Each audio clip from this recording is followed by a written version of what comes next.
नमस्ते दोस्तों, मैं हूँ छाया और छाया रसोई में आपका बहुत बहुत स्वागत है। आज मैं फिर से आपके लिए बहुत ही यूजफुल टिप्स एंड ट्रिक्स लेकर आई हूँ, जिसको अपनाकर आप अपने बहुत सारे सामान, समय और पैसे को भी बचा सकते हैं। तो यहाँ पर सबसे पहली टिप हमारी है मूंगफली को लेकर। तो मूंगफली हम सभी को बहुत पसंद होती है और ख़ासकर अभी सर्दियों का मौसम आ रहा है, तो सर्दियों में तो मूंगफली खाने में और मज़ा आता है। तो जब भी हम मार्केट से मूंगफली लाते हैं तो गरम गरम लाते हैं और घर पर लाते लाते ठंडी हो जाती है, तो खाने में उतना मज़ा नहीं आता है।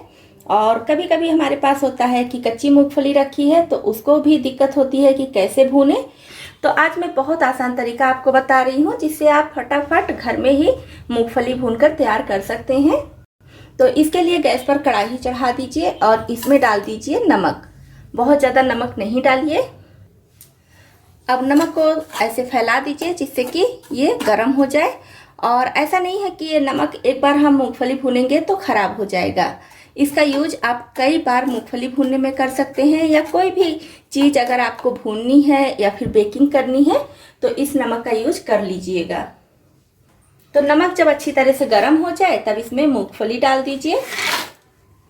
मैं यहाँ पर कम नमक में कम मूंगफली भून कर दिखा रही हूँ, आप ज़्यादा मूंगफली भी भून सकते हैं। तो इस तरह से इसको पहले ऐसे बराबर कर दीजिए। अब इसको ढककर पहले 2 से 3 मिनट के लिए भूनने दीजिए।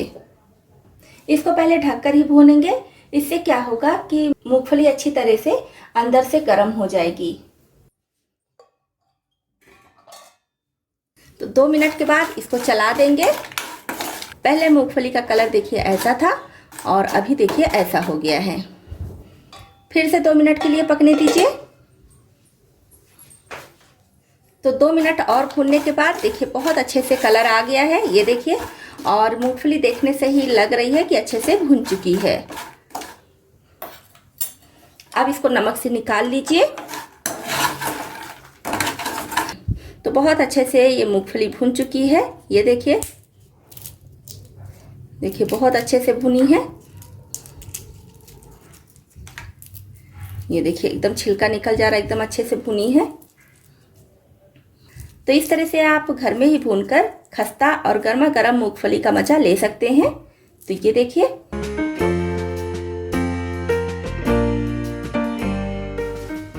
तो हमारा अगला टिप है पनीर को लेकर। तो पनीर जब भी रखिए तो पानी में करके रखिए। इस तरह से पहले पानी में डाल दीजिए और पनीर पूरी तरह से पानी में डूबा रहे। पनीर इस तरह से पूरी तरह से पानी में डूबा रहे। अब इसको ढककर आप फ्रिज में रखिए। फ्रीजर में नहीं रखना है, फ्रिज में रखिए। और तब आपका पनीर ना तो कड़वा पड़ेगा और ना ही पीला पड़ेगा, एकदम फ्रेश पनीर रहेगा।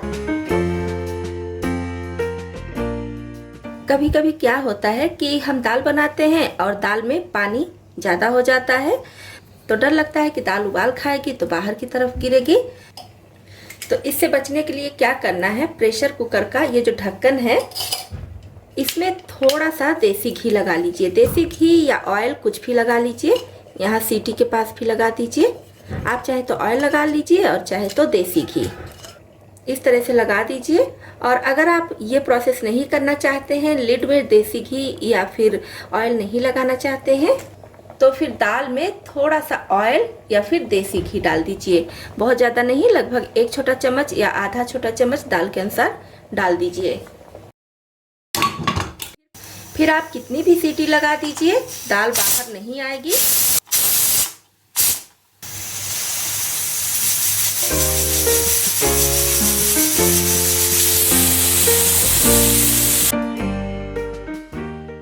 कभी कभी क्या होता है कि हम सूखी सब्जी बना रहे हैं तो उसमें नमक तेज हो जाता है। तो क्या कीजिए, थोड़ा सा बेसन ले लीजिए और इसको हल्का सा कलर आने तक भून लीजिए। और फिर जिस सब्जी में नमक तेज हुआ है, चाहे जिस चीज़ की सूखी सब्जी हो, उसमें ये मिला लीजिए। अच्छी तरह से मिला लीजिए, नमक बराबर हो जाएगा और सब्जी का स्वाद भी बढ़ जाएगा। तो हमारा अगला टिप है नींबू को लेकर। जैसे हम मार्केट से जब भी नींबू लाते हैं, कोई भी नींबू हो, चाहे ये बड़ा वाला हो या फिर कागजी हो, तो अगर उसको ऐसे ही रख देते हैं तो खराब होने लगता है। तो क्या करना है, नींबू को जैसे कोई आपके घर में बर्तन है, जैसे मैं ये लोटे में इसको ऐसे पानी लेती हूँ और ऐसे करके इसमें रख देती हूँ, ऐसे रख देती हूँ। आप चाहें तो कोई कंटेनर भी ले सकते हैं जिसमें पानी आ जाए, कोई डिब्बा ले लीजिए, कांच का जार कोई ले लीजिए, उसमें भी रख सकते हैं। लेकिन मैं ज़्यादातर इसी लोटे में पानी लेकर और इसमें नींबू रख देती हूँ। पानी इतना लेना है कि नींबू अच्छे से डूबा रहे और ऐसे ढक देती हूँ। तो इस नींबू को 15 से 20 दिनों तक स्टोर करके हम रख सकते हैं, ये खराब नहीं होगा। और हमारा अगला टिप भी नींबू को लेकर ही है। तो ये नींबू तो मैंने 15 दिन पहले करीब इस लोटे में रखा था और एक नींबू मैंने बाहर रख दिया था, फ्रिज में ऐसे डायरेक्ट ही रख दी थी, जिससे ये थोड़ा सूख जाए तो आपको बताने में आसानी होगी। तो अगर आपके घर में भी इस तरह से थोड़ा सूखा हुआ नींबू है या जो हल्का सा खराब हो चुका है, मतलब कि गला हुआ नींबू नहीं चाहिए, जो थोड़ा सूख जाता है या कभी कभी होता है कोई दागी लग जाती है, खराब हो जाता है, उस तरह का नींबू ले लीजिए। तो इसको पहले हम काट लेंगे। तो देखिए इस तरह से मैंने इसको काट लिया है, थोड़ा छोटा कर ली हूँ ऐसे।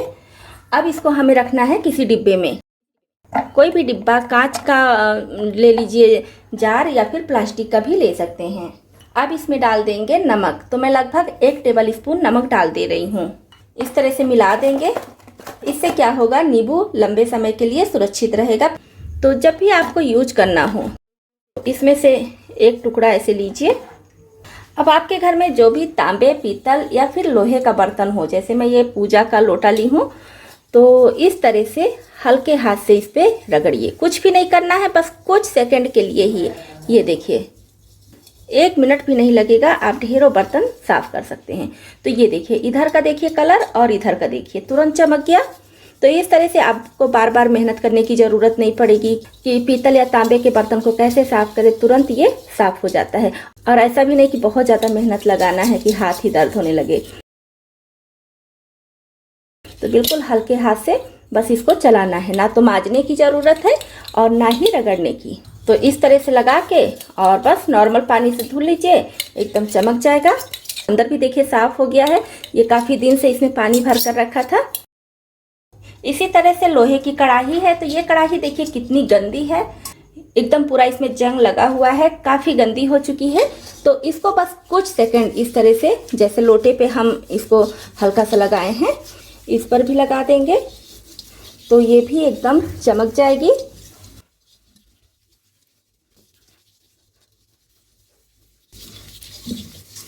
तो इस तरह से मैंने नींबू लगा दिया है, ये देखिए साफ हो चुकी है। अब इसको धुलकर दिखा रही हूँ।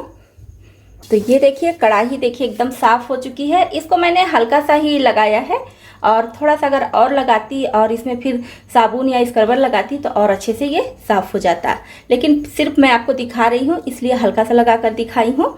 और ये लोटा भी देखिए, लोटा बहुत अच्छे से साफ हो चुका है, इसको भी मैंने बिल्कुल हल्का सा ही नींबू लगाकर आपको दिखाया है।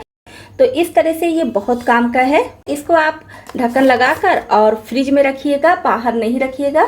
बाहर रखेंगे तो ये गल जाएगा, चटनी के जैसा हो जाएगा, इसलिए फ्रिज में रखिएगा। तो 15 दिनों तक इसको आप यूज कर सकते हैं। जब भी आपको लोहे, तांबे या फिर पीतल के बर्तन को साफ करना हो, या फिर सिल्वर के बर्तन में भी थोड़ा सा कालापन आ जाता है, तो इसे साफ करने से उसमें भी चमक आ जाती है। तो बेकार नींबू का इतना अच्छा यूज हो गया, ऐसे आप नींबू को फेंक देते। तो ये भी बहुत काम का टिप है, इसको भी आप जरूर अपनाएं। इससे आपके पैसे तो बचेंगे ही और आपका समय भी बच जाएगा। मिनटों में ही आप ढेर सारे बर्तन साफ कर लेंगे। माचिस का यूज हम सभी के घरों में होता है और माचिस को अगर ऐसे खुला रख देते हैं तो ये सिल जाता है। यहाँ पर जब हम इसको जलाते हैं तो जलता नहीं है। तो क्या कीजिए, जब भी आप रोटी बनाइए तो तवे पर इस तरह से माचिस को रख दीजिए कुछ सेकंड के लिए और फिर दूसरी तरफ से पलट कर भी कुछ सेकंड के लिए रख दीजिए, तो बस ये सही हो जाएगा। और जब भी आप माचिस चलाएंगे तो आसानी से जल जाएगा। तो ये भी बहुत यूजफुल टिप है। जब भी माचिस सिल जाता है, जलता नहीं है, तब हमें कुछ भी नहीं सूझता है कि अब क्या करें। तो ये ट्रिक बहुत काम का है, इसको आप जरूर अपनाएं। और यहाँ पर आपको ध्यान ये रखना है कि ज़्यादा देर के लिए माचिस को तवे पर नहीं रखना है, नहीं तो सारी तीलियाँ जल सकती हैं। और तवे पर अगर नहीं रखना है तो प्रेशर कुकर में जब भी आप कोई खाना बनाइए तो कुछ सेकंड के लिए ऐसे हाथ से इसको पकड़े रहिए, तो कुकर की गर्मी से ये माचिस सही हो जाएगा। दोनों तरफ इस तरह से इसको सेक लीजिए तो भी सही हो जाएगा। ये देखिए, तो बहुत यूजफुल टिप है, इसको आप ज़रूर अपनाएं। तो दोस्तों, आपको इसमें से कौन सा टिप ज़्यादा पसंद आया कमेंट करके बताइएगा। तो इसी तरह से यूजफुल टिप्स एंड ट्रिक्स देखने के लिए, साथ में कुछ हेल्दी टेस्टी स्नैक्स देखने के लिए इस चैनल को सब्सक्राइब करना ना भूलें।